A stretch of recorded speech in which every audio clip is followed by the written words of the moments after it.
السلام علیکم ورحمۃ اللہ وبرکاتہ۔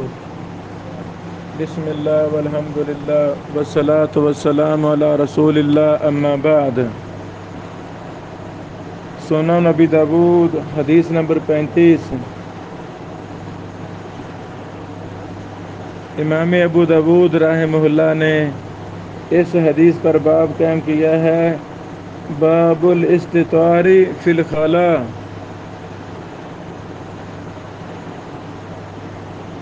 قضاء حاجت کے وقت پردے کا بیان۔ پردہ کرنا ہے، پھر قضاء حاجت کرنی ہے۔ بے پردگی کی حالت میں بول و براد کرنا نہیں۔ اس باب سے پہلے امام ابو داؤد رحمہ اللہ نے یہ باب قائم کیا تھا، باب التخلی عند قضاء الحاجہ۔ قضاء حاجت کے وقت تنہائی اختیار کرنی ہے، خلوت اختیار کرنی ہے۔ ذہن میں سوال آتا ہے، خلوت اختیار کرنی ہے تو اس میں تو سارا کچھ ہی آ جاتا ہے، بھی اکیلے جا کے بول و براد کرنا ہے تو پھر قضاء حاجت کے وقت پردہ بھی کرنا ہے، یہ کیا مسئلہ ہے؟ اصل میں یہ دونوں چیزیں ضروری ہیں، تنہائی بھی ضروری ہے، پردہ بھی ضروری ہے۔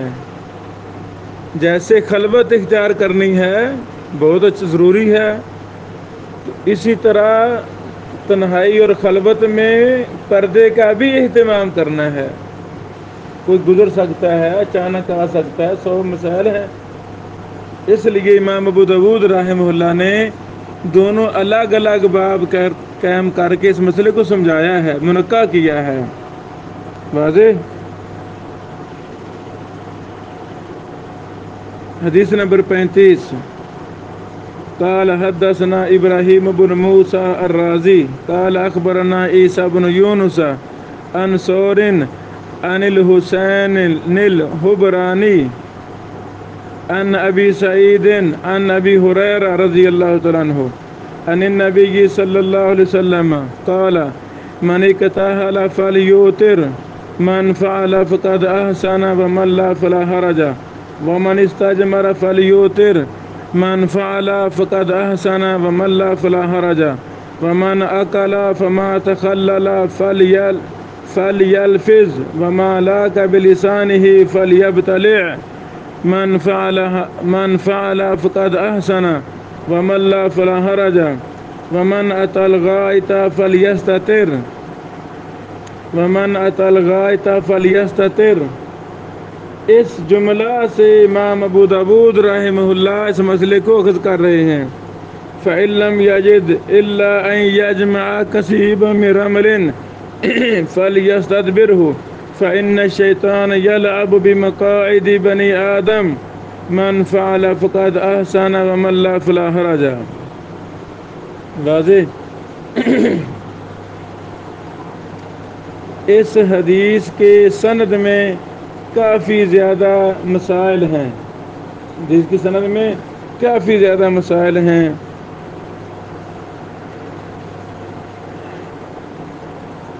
یہ سند اور متن ذکر کرنے کے بعد ابو داؤد رحمہ اللہ کچھ معلق روایتیں بھی لائے ہیں، پہلے ہم اس پر بات کرتے ہیں۔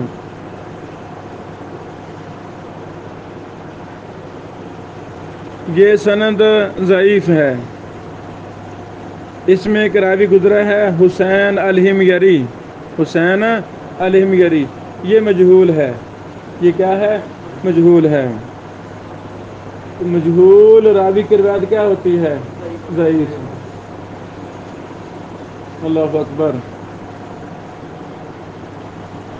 عام متداول کتب جرح و تعدیل میں جب ہم نے دیکھا تو مجہول ہی پایا۔ پھر جو ہم نے کل نئی کتاب ہم نے شائع کی اللہ کی رحمت سے کہ امام ابن معین کے تمام اقوال کا احاطہ کر دیا گیا۔ اللہ اکبر، بہت بڑا موسوعہ 5 جلدوں میں، اس میں بھی ہم نے دیکھا تو وہاں ہمیں اس راوی کا کوئی وجود ملا نہیں۔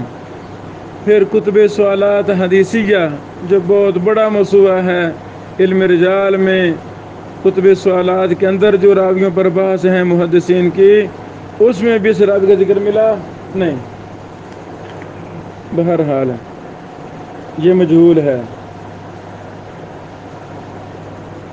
دوسری بات، اس کی سند میں ابو سعید نامی راوی ہے۔ کون ہے؟ ابو سعید نامی راوی ہے، وہ بھی مجہول ہیں، وہ بھی مجہول ہیں۔ ابو زرع رازی نے کہا لا عارفہ، اس طرح اور بھی علماء نے ان کو مجہول کہا ہے۔ یہ مختصر عرض کیا ہے میں نے، مختصر، تفصیل آگے میں بیان کر رہا ہوں۔ پہلے راوی ہیں ابراہیم بن موسیٰ رازی بن یزید بن زازان التمیمی ابو اسحاق الرازی۔ یہ ابو داؤد، امام بخاری، مسلم وغیرہ کے اساتذہ میں سے ہیں، ماشاءاللہ۔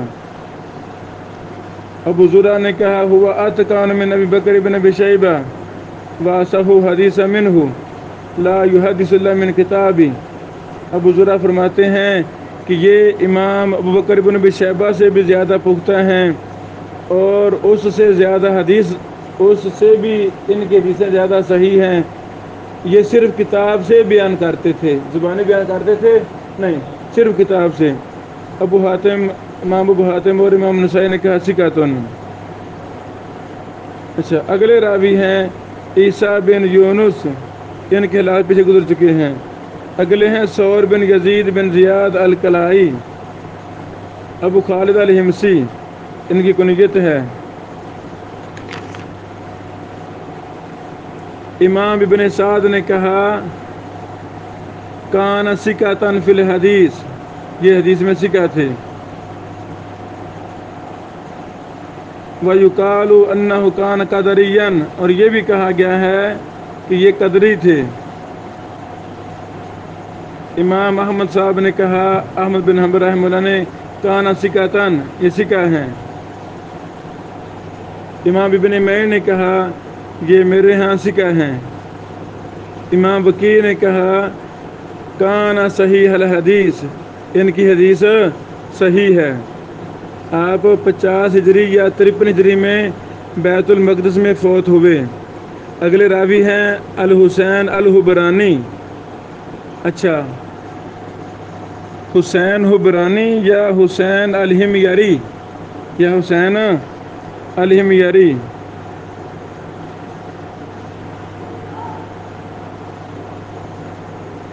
ان سے ابو داؤد اور ابن ماجہ وغیرہ نے صرف یہی حدیث بیان کی ہے، من کتاب فلیوتر والی۔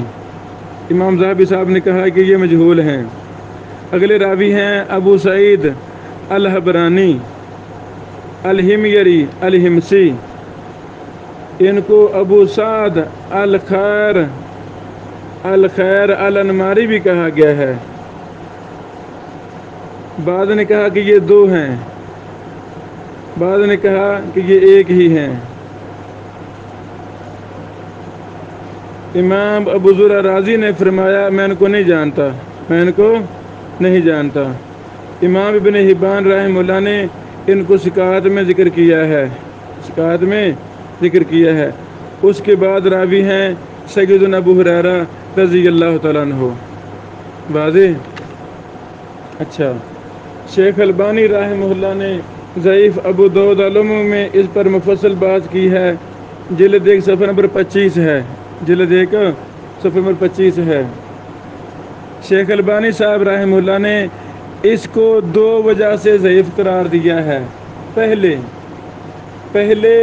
2 وجہ سے اس کو ضعیف قرار دیا، پھر اور دلال و براہین ملے، پھر شیخ صاحب نے کہا نہیں، اب میں کہتا ہوں کہ صرف ایک ہی وجہ اس کے ضعف کی، ایک وجہ ہے۔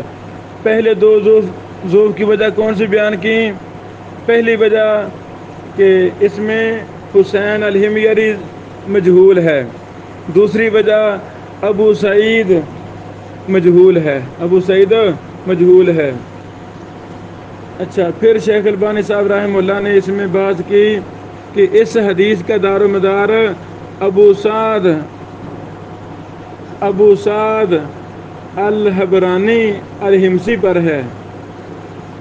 اس میں اختلاف ہے، بعض نے کہا یہ صحابی ہے، یہ بات صحیح نہیں ہے، اور اس سے بیان کرنے والے راوی حسین الحبرانی وہ مجہول ہیں۔ ابو زرع نے کہا شیخن، اس کو ابن حبان نے ثقات میں ذکر کیا ہے۔ امام دارقطنی نے اس کے بارے میں اختلاف ذکر کیا ہے علل کے اندر، علل دارقطنی کے اندر، اور امام بہقی نے اس کے ذوف کی طرف اشارہ کیا ہے۔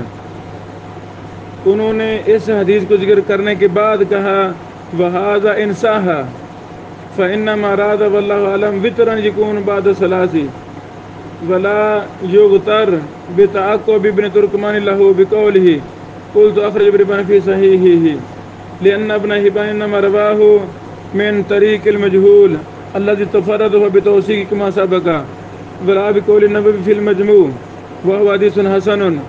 یعنی شیخ البانی رحمہ اللہ نے پھر آگے ان لوگوں کا ذکر کیا ہے جنہوں نے اس حدیث کو صحیح کہا ہے، ابن ترکمانی صاحب نے اور امام نووی صاحب نے اس کو حسن کہا ہے۔ شیخ البانی صاحب فرماتے ہیں کہ امام نووی صاحب کو دھوکہ لگا ہے کہ امام ابو داؤد نے اس پر خاموشی اختیار کی ہے۔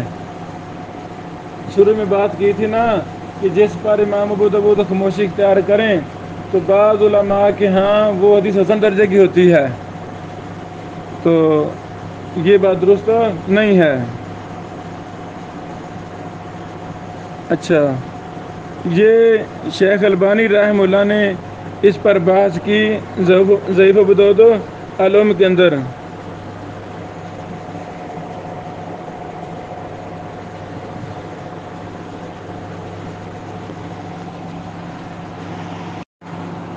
شیخ البانی رحمہ اللہ نے استدراک کیا کیا جو میں نے اشارہ کیا استدراک کا۔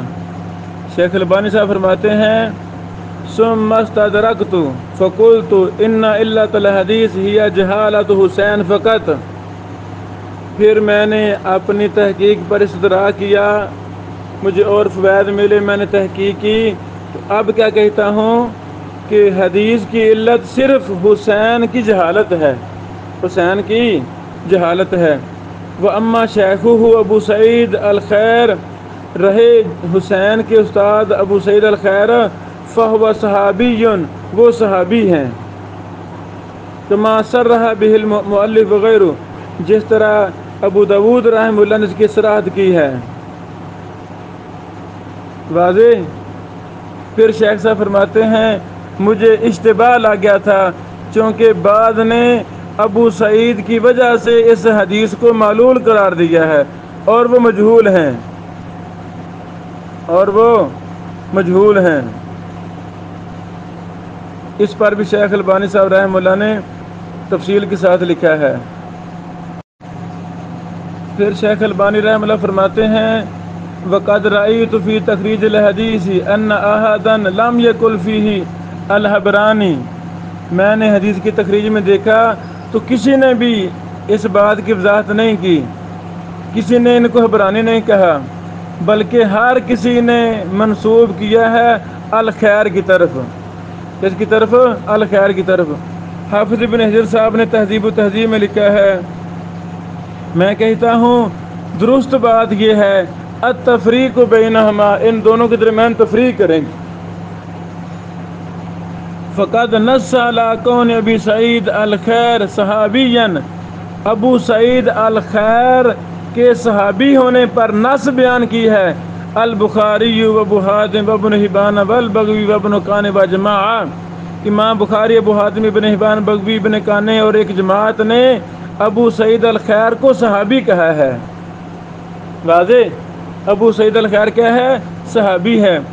وَأَمَّا ابو سعید الحبرانی فتابعی قطعاً، ابو سعید الحبرانی وہ تابعی ہیں۔ کیا ہیں؟ ابو سعید الحبرانی تابعی ہیں اور ابو سعید الخیر صحابی ہیں۔ واضح۔ آگے شیخ البانی صاحب رحمہ اللہ نے لکھا ہے بے شک بعض راویوں کو وہم ہوا ہے، انہوں نے اپنی حدیث میں ان ابی سعید الخیر کہہ دیا ہے۔ وَلَعَلَّهُ تَصْحِیفٌ، ایسے لگتا ہے شیخ صاحب گویا کہ شاید کہ یہ تصحیف ہے یا کوئی نقطے وغیرہ حرف حذف ہو گئے ہیں، واللہ عالم۔ یعنی واللہ عالم تک یہ ساری عبارت ابن حجر صاحب کی ہے۔ کس کی عبارت ہے؟ یہ ساری عبارت ابن حجر صاحب کی ہے۔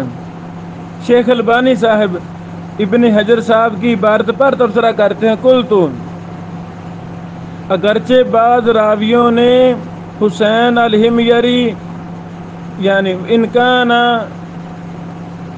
یعنی ببعض رواد حسین الحمیری المجہول فلا کلام، یعنی حسین الحمیری مجہول ہونے میں تو کوئی کلام ہی نہیں ہے، اگر بعض راویوں نے اس کا ارادہ کیا ہے، لیکن اگر بعض راویوں نے اس سے ارادہ کیا ہے، اس جو بیان کرنے والے ہیں، تو فقد علمت ان الذين وقفنا على روایتهم قد اتفقوا على انه ابو سعید الخیر فتوہیمهم وهم، وقد شار ابو داود الى انه صحابی بقوله بعد ان ذکر للروایت التي صرحت بانه الخیر هو من اصحاب النبی صلی اللہ علیہ وسلم۔ یعنی شیخ البانی صاحب ابو داود رحم اللہ کی طرف اشارہ کر رہے ہیں کہ ابو داود رحم اللہ نے ابو سعید الخیر کو خود کہا ہے ہوا من اصحاب النبی صلی اللہ علیہ وسلم، یہ نبی علیہ السلام کے صحابہ میں سے ہیں۔ پھر فرماتے ہیں جس طرح ابن حجر نے حبرانی اور خیر کے درمیان فرق کیا ہے، اسی طرح فَكَذَلِكَ فَرَّقَ بَيْنَهُمَا فِي التَّقْرِیب، اسی طرح ابن حجر نے تہذیب و تہذیب کے خلاصہ تقریب و تہذیب میں بھی فرق کیا ہے۔ تو کیا کہا ابن حجر صاحب نے تقریب میں؟ ابو سعید الحبرانی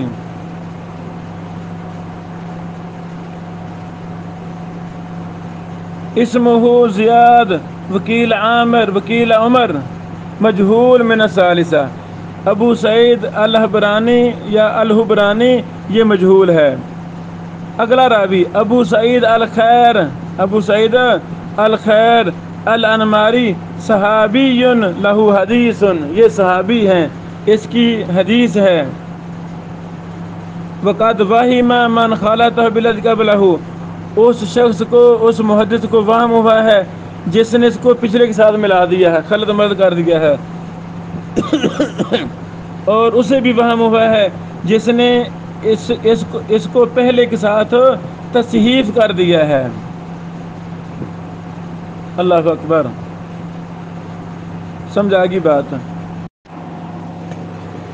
الحمدللہ، علم کا طالب علم اس کی کبھی بھی علم کی پیاس بجھتی نہیں۔ اللہ ہمارا مرنا جینا طالب علم کے لیے خاص کر دے۔ ایک مسئلہ کی تحقیق میں 100 بھی ہم کتاب دیکھیں تو دل میں یہ تڑپ ابھی باقی رہنی چاہیے، کاش میرے پاس فلاں کتابیں بھی ہوں، میں وہ بھی دیکھوں۔ اللہ تعالیٰ نے ہر پھول کی الگ خوشبو رکھی ہے، ہر محدث کو الگ ملکہ دیا ہے۔ ایک ہی مسئلہ ہم 10 شیوخ سے سمجھیں تو الحمدللہ ایک شیخ کس انداز میں سمجھاتا ہے، دوسرا کس انداز میں، تیسرا کس انداز میں۔ تو جب اب یہ روایت ضعیف ہے جو ہم پڑھ رہے ہیں ابو داؤد کی 35 نمبر حدیث، تو اچانک میرے ذہن میں آیا کہ ابھی علل احادیث الاحکام شیخ عبدالعزیز الطریفی حافظہ اللہ کی کتاب جو بھی کل ہی چھپ کر ہمارے پاس آئی ہے، جو ہم نے شائع کرائی ہے، تو میں نے سوچا ابھی اس میں بھی دیکھوں۔ یہ طہارت کی معلول روایات پر ایک بہت بڑے محدث زندہ ہیں، اللہ شیخ کی رہائی عطا فرما۔ اللہ جتنے بھی تیرے بندے پریشانیوں میں مبتلا ہیں، اللہ ان کو رہائی عطا فرما، تاکہ ان کی زبان سے، ان کے قلم سے دین کی خدمت ہو، ہم اپنی علمی پیاس بجھائیں۔ تو شیخ طریفی حافظ اللہ کی علل و احادیث الاحکام کتاب ایک معجزہ ہے، ایک سحر ہے، اللہ اکبر، بڑی کمال یہ کتاب ہے۔ تو بہرحال یہ سارا اتنی موٹی کتاب یہ صرف طہارت کی احادیث پر ہی ہے۔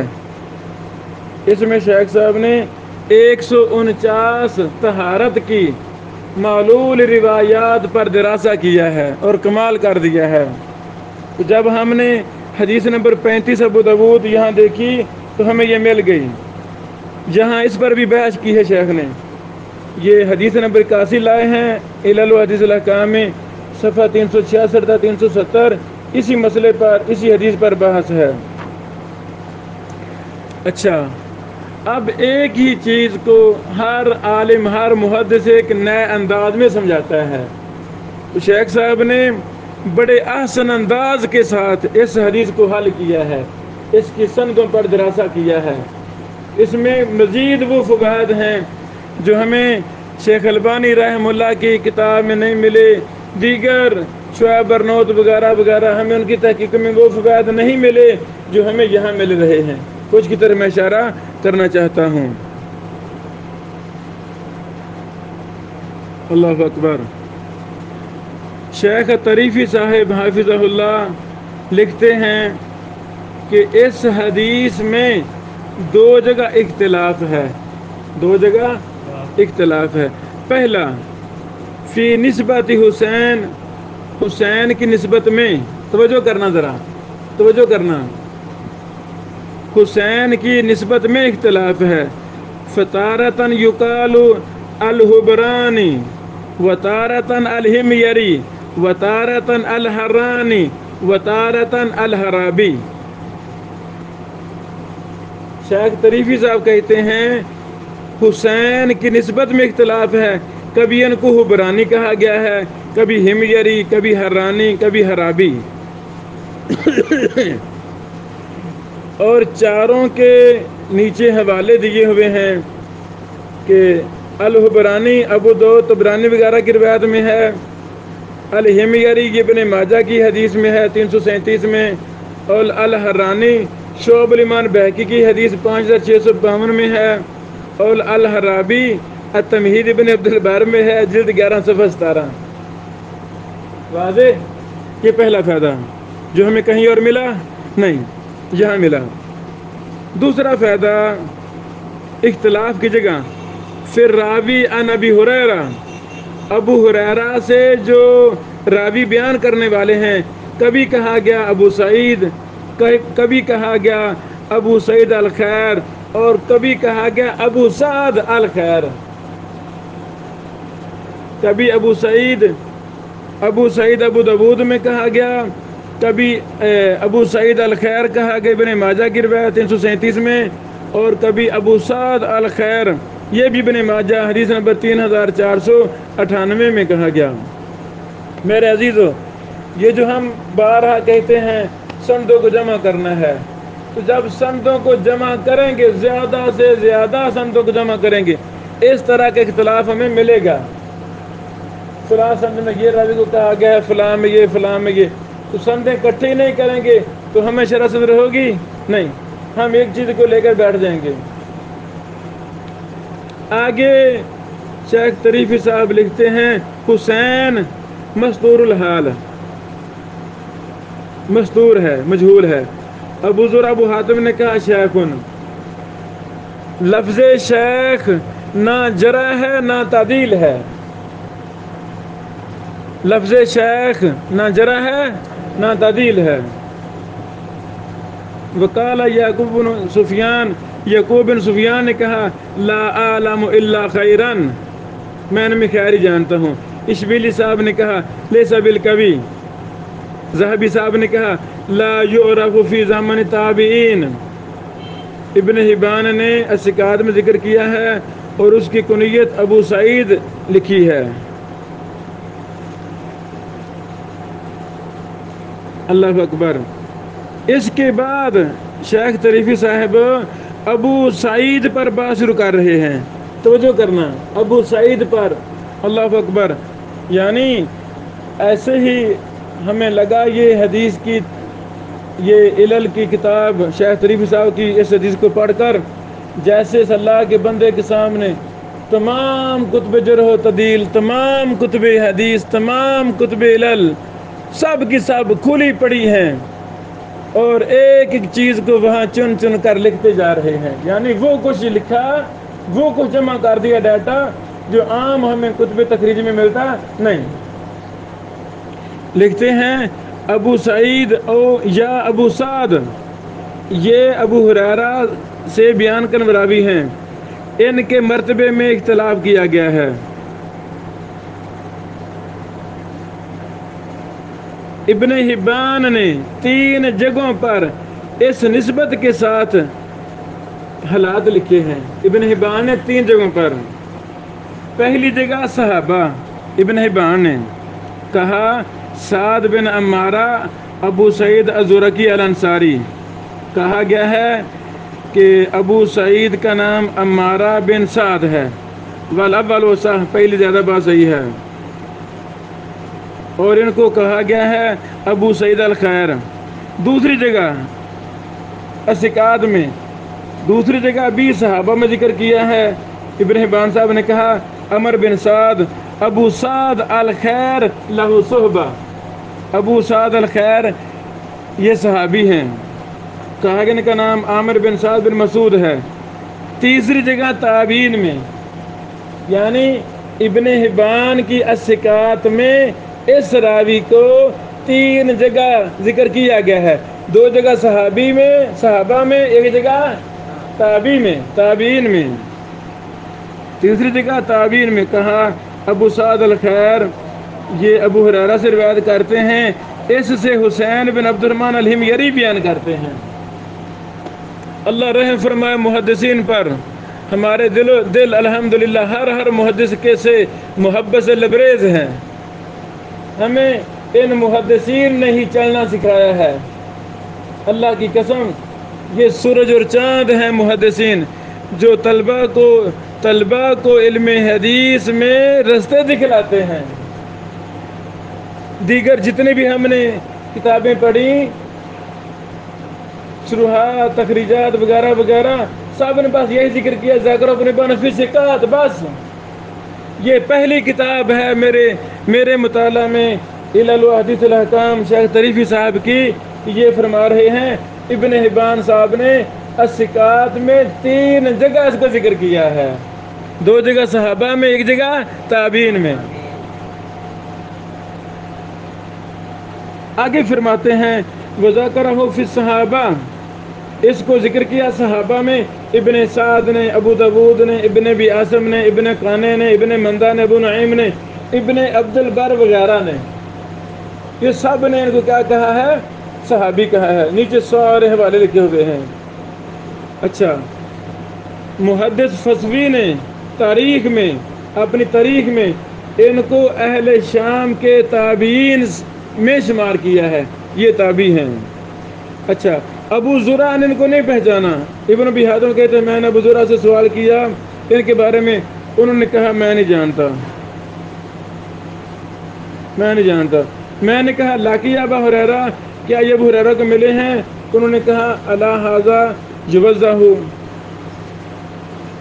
اس پر وضاحت کی جائے گی. یعنی جس راوی کو جانتے نہیں تو اگلی بات وہ ملے ہیں کہ نہیں ملے وہ تو پھر دور کی بات ہے. اچھا، یہ تھے اسنادی فوائد جو میں علل و احادیث الاحکام سے بیان کرنا چاہتا تھا. الحمدللہ بڑی خوشی ہوئی یہ کتاب پڑھ کر. اچھا، اس کے بعد یہ کچھ سند کے متعلقہ بحث تھی. اب ہم کرتے ہیں متن پر بات تھوڑی سی. تو شیخ طریفی صاحب نے متن پر بھی وہ فوائد ماشاءاللہ جمع کیے لکھے ہیں جو کمال لکھے ہیں. پہلے ہم اس حدیث کا معنی پر بات کرتے ہیں.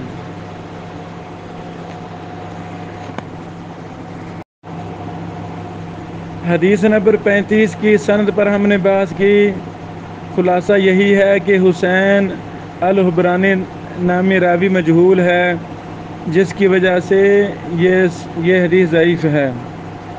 اب متن پر کچھ بات کرنی ہے۔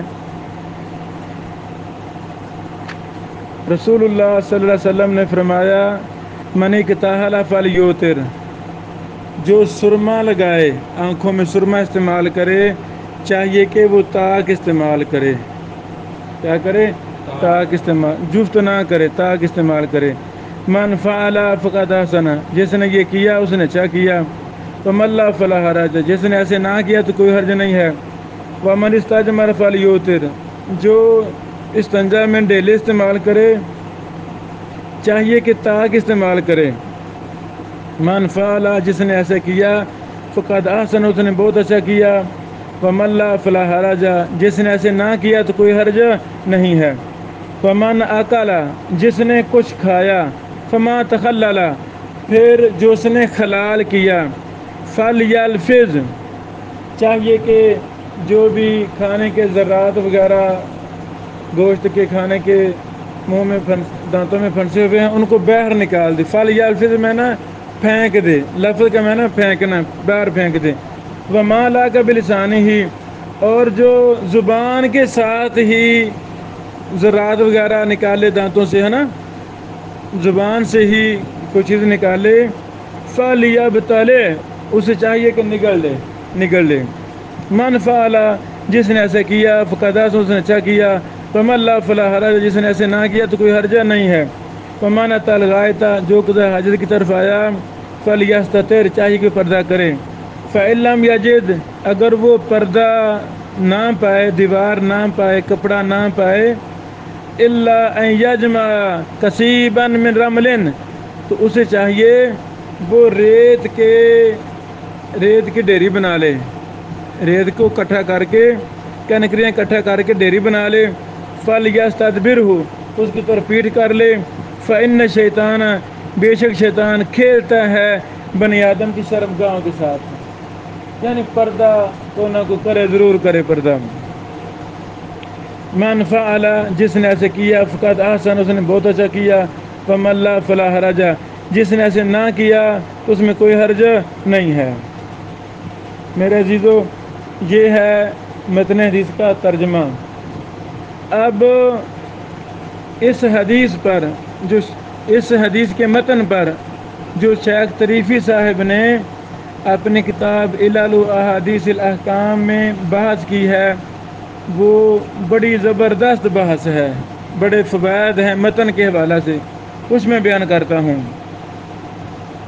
اللہ اکبر۔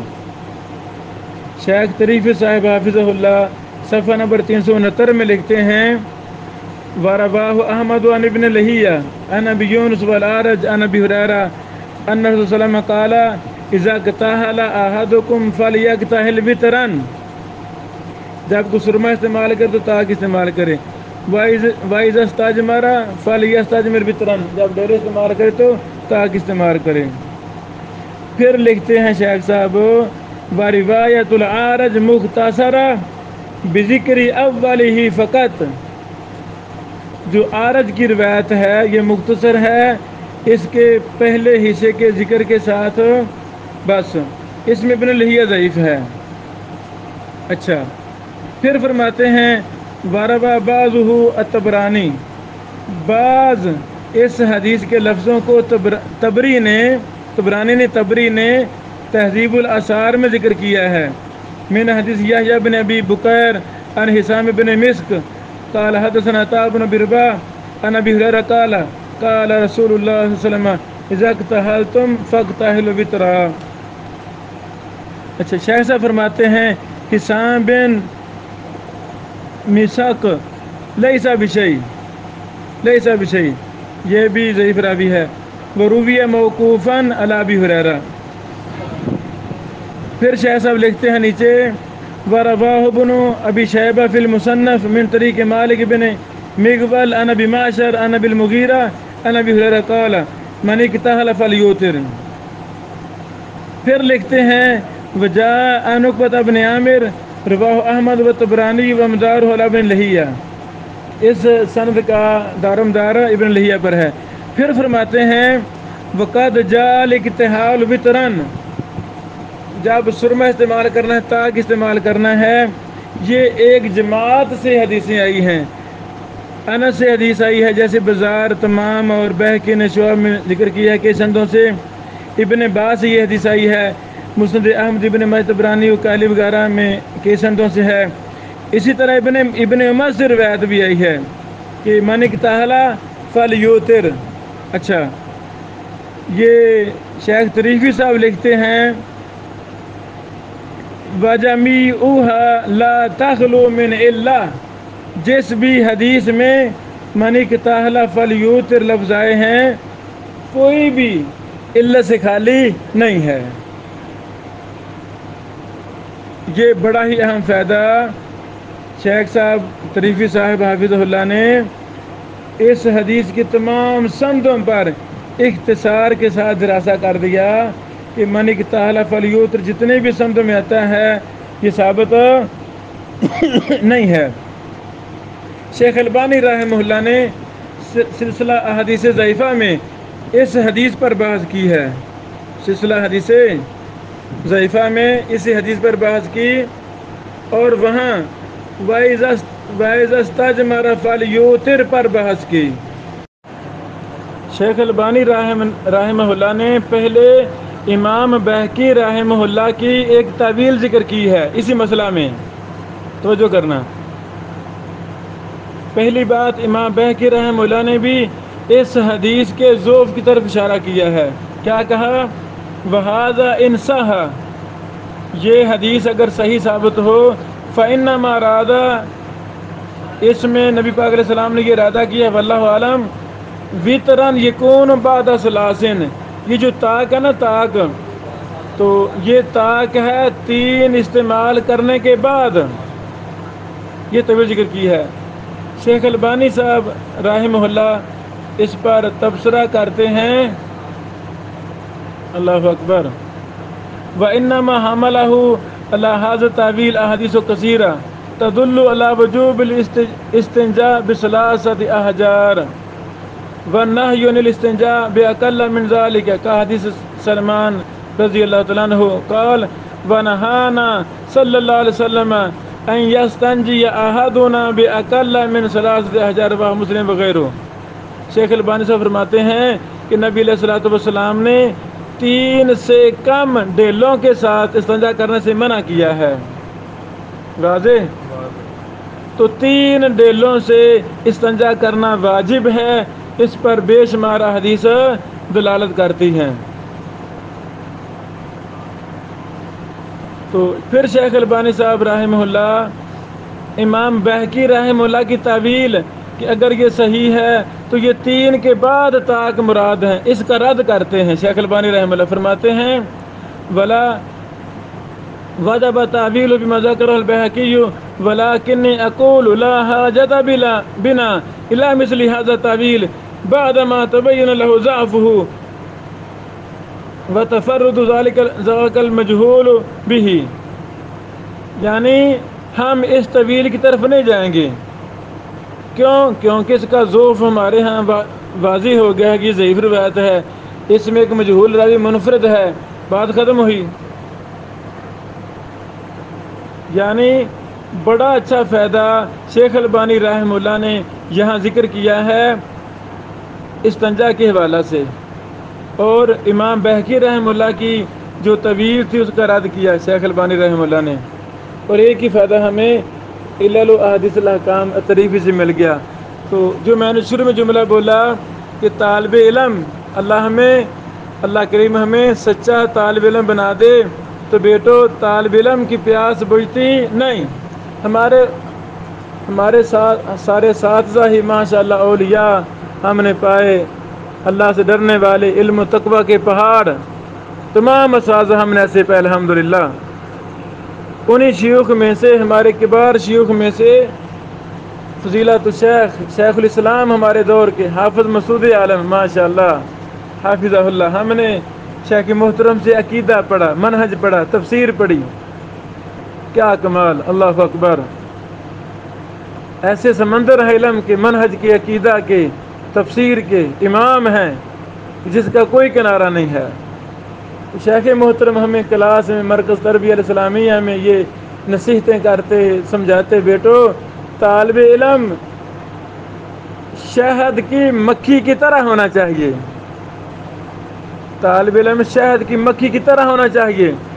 شہد کی مکھی فصلوں کا موسم ہو، پھلوں کا موسم ہو یا نہ ہو، بڑے دور دور کے سفر کر کے یہ رس اکٹھا کرتی ہے، تھوڑا تھوڑا رس اکٹھا کرتی ہے، لمبے لمبے سفر کرتی ہے، پھر اللہ کے حکم سے یہ شہد تیار ہوتا ہے۔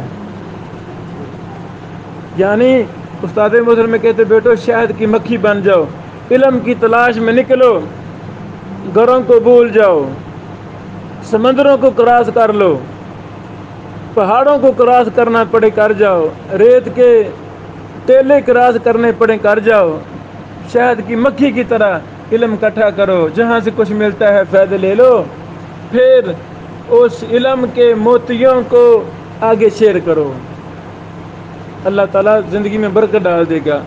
تو یہ بات میں نے اپنی کتاب نصیحتیں میرے سلاب کی اس میں بھی لکھی ہے، اور بھی سلف کرو کی نصیحتیں میں نے اس میں اکٹھی کی ہیں۔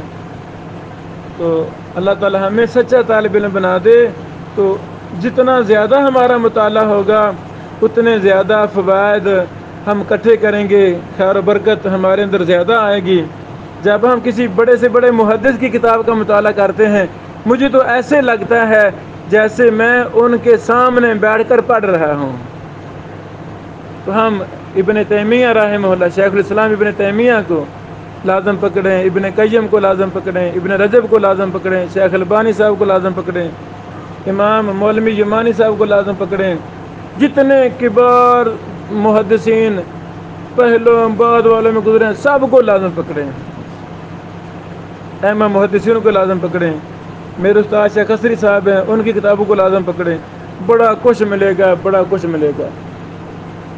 تو ہم فقیر ہیں، ہمارے کشکول علم سے خالی ہیں، ہم تو فقیر آدمی وہ 100 دروازے پر دستک دیتا ہے، کہیں نہ کہیں سے خیر پڑ جاتی ہے نا، ایسی ہم زیادہ سے زیادہ کتابوں کا مطالعہ کریں گے، زیادہ سے زیادہ شیوخ سے رابطے میں رہیں گے، ملاقاتیں کریں گے، تو کوئی نہ کوئی خیر ہمیں مل ہی جائے گی۔